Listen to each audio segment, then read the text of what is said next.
Nazo remercier mingi na monsieur le gouverneur ya ville Jatini Ngobila parce que bele ba gouverneur ba leka na Kinshasa ba tika na comprendre na peuple te mais jour ya lobi na moni afandi libanda mingi pona kolandela misala ozo salema ana martyr bon ko sala misala ko kata matiti eza na problème te bakoki ko kata matiti mais lobi omoni matiti eboti lisusu mais eloko nga nazo senga ye eza ete suivi ezala sala neti ezobota atindi bato na lombango basanini bakati matiti pote propre ezala esukaka te parce que peuple congolais azaka na martyr te na sai tomona bandeko biso ba respirer mo peuple moko mabe donc baza typhoïde moko chronique il faut aller dans la bisika nyonso wana afin d'apena bato ya Kasavubu afin na bato ya bacommune ebele bisika salite ezali bamona ke solo gouverneur na biso aye penza na musala aye na motema ya kosunga peuple congolais Stade Martyr babongisi libanda mais solo anye pe utaka pe na kati donc solo mabe donc peuple congolais toilette ezate nini ezate pe ba toilette publique ezate aluka lolenge nini ya kobongisa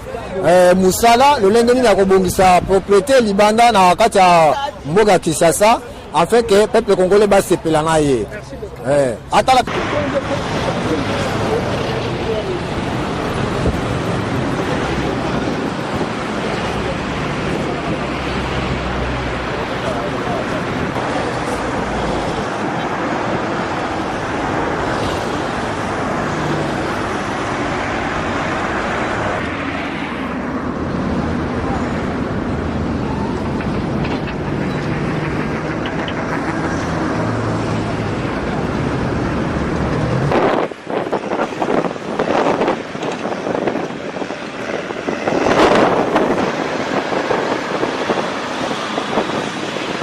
na sepeli mingi na musala bazo sala parce que libanda stade comme pesa moi mpepia bien par rapport à ningi zalaki liboso bafulu banini pe awe zalaki ndako bambibi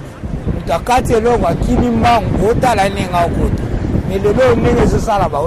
wana posa ba konzi batika bote ba continuer nango esuka ka po ya matanga te sima ba continuer balandela ba entretien makasi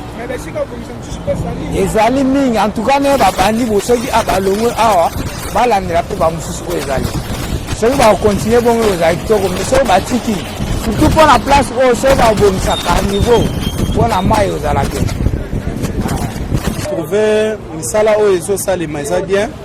mais eloko moko tokosenga eza ke esukelaka mpona matanga te bakontinue misala mpo yango nde ezosala mpe honneur ya mboka tala yo moko ndenge bauti olongola bamatiti bazodebouche banini batracier esali mpe mwa propre mpe place ezalaki insécurité makasi tomoni quand même ke misala ezotambola bien mais tokosenga kaka baluka moyen babongisa lisusu mpo avantage ya mboka ekende liboso te pro biso tozomona place donc ezosala biso bien makasi en tant que bacongolais parce que place tomonaki ezaki mwa matiti zamba mpenza donc zamba wana ebandaki kopesa mwa insécurité makasi alors ndenge tomoni ndenge bazosala ndenge ekomi propre eza mwa bien mais eloko tozosenga eza kaka fo omoni teke toza na baengin toza na bamituka toza na baingénieur tomoni place oyo baingénieur ya minde bazoya bazali place oyo bazotonisa mituka na bango yango oyo en tant que baingénieur bato ya mayele mais okomona kaka basalite wana ezongi lisusu alors eloko tozosenga kaka mboka na biso bakonzi na biso bazala na bonne foi ya kosécurize mboka na biso eza na paix donc il faut mboka mobimba eza nango teke Kinshasa eza nango kaka place oyo te Kinshasa eza monene so okei partout omona baisi mosusu basalite tout ça so otali avenir ya Gambela oyo place libulu eza place wana mai donc ezo mbula ebeti omona place wana mbula mai etondi moye bato baleka mituka eleka eza te et puis place wana mai ezokotela bato na ndaku alors makambo nyonso wana tozotala kaka Jatini Ngobila tomoni aza très gentil tant tozomona parce que ayaki awa omoni bakonzi na biso peut-être omona bangala misika mais Jatini Ngobila tomoni awa sur place tomoni aza très gentil malgré mabe nyonso basala na Kabila toyebi ke basali mabe baza pe batu bakoki kobongama motema na bango alors tozo senga batala biso ba congolais na mboka na biso avancé que na liboso. Oui, tozo féliciter makasi d'abord tozo féliciter le chef de l'état pour tomoni ezali banda kala place oyo toyebaka ngo banda kala 18 ans o bango basali awa place ezali ka salite mais to komona na temps moko moke o 100 jours ya président tomoni que misali za na kati ya usalama et puis tozo féliciter Gentini Ngobila ke amoni pena ke Kinshasa ekomaki salite makasi ye moko azwi bonne foi ya kosalisa musala oyo na façon que ebima perpe ezoya bakolela ngo na place moko ezala salite te yango tosengi tozopesa bango merci tozokumisa bango ba continuer na kosala musala na bango.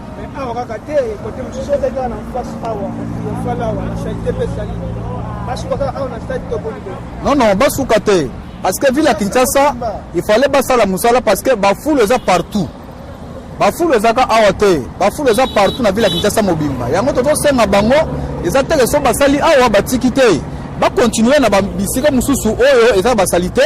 ba ko bongisa place wana po Kinshasa ezala la kimia ezala bien sa salite ezala soute il faut na nde bino pesi biso ba parole to solula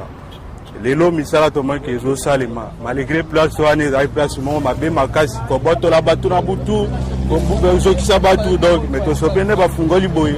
to leli yango fort yango to sengi na gouvernement ke asuka kaka ate asala partout po bisika kine ya munene fort partout te basala pe atreche kaka te foka ba bongisa pe na libéra ke lobby sous ebe bate yango to sepeli ya yambo na féliciter nos chefs de l'état parce que misala ya boye depuis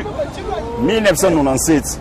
place ezalaka ka salite to tikala komona na nteki baye aussi mesiko mais na kokota ya mokonzi 4 mois tout le monde déjà ba réalisation ya boye ça bien na kosenga na gouverneur na biso ya lelo akoti oyo toyebi bakonzi mboka na biso babandaka musala boye bien mais suka nango omona batiki yango exemple ya ba bactéries na limité basala yango bien batia ba minda suka nango etikala bongo banzele belé to yebi etikala bongo to kosenga na gouverneur to mona ki président de la république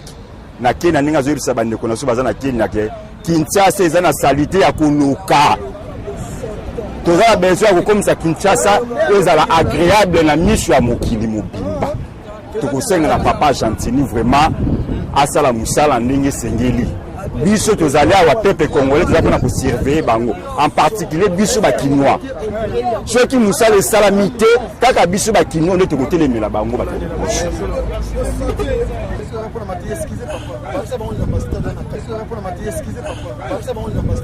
boye hein papa Gentini Ngobila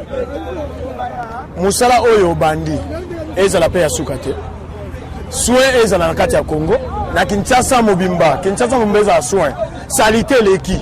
bosala la biso ndenge ba oya liboso basala la biso te bino boye sima bosala musala bien eloko kala opesa longonya mingi na papa Félix ndenge ya bandi musala na ye kitoko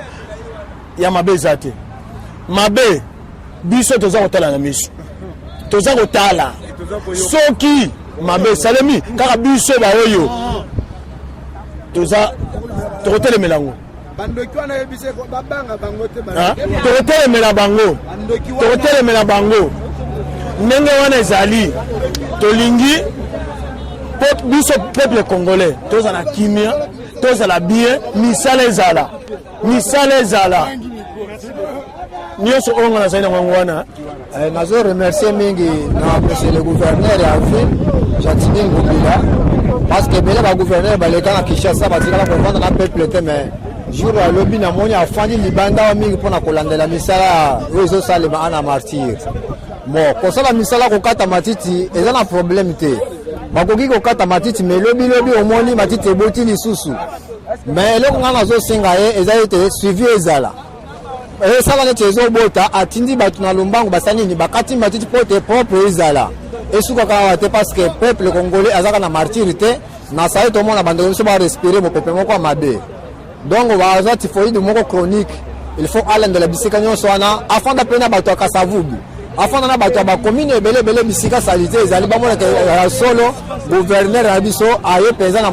mosala aye na motema ya kosunga peuple congolais. Stade Martyr babongisi libanda mais solo anye mpe eutaka mpe na kati, donc solo mabe, donc peuple congolais toilette eza te, nini eza te, mpe batoilette publique eza te. Aluka lolenge nini ya kobongisa musala, lolenge nini ya kobongisa propriété libanda na wakati ya mboga Kinshasa, afin que peuple congolais basepela na ye.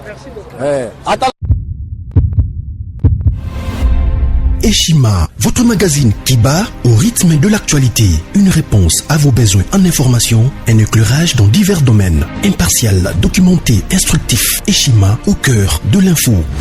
Retrouvez la nouvelle édition. Exclusivité. Joseph Kabila, une vie pour un empire. 4e président de la République démocratique du Congo et 17 ans passés au pouvoir. Pour y arriver, Joseph Kabila Kabange a incarné la stabilité et l'autorité. Imprévisible, tacticien et fin stratège, Kabila ne laisse rien paraître. À travers Kabila, la RDC a trouvé quelqu'un qui lui ressemble et la défend. FCC, l'art de perdre la présidentielle pour tout diriger. Province, développement du Kasaï, Dieudonné PM, tout au côte, le profil idéal. Son objectif, faire du chef-lieu de la province, Chikapa, un puissant carrefour économique. Découverte, Janine Mabunda, une femme d'exception au perchoir de l'Assemblée nationale.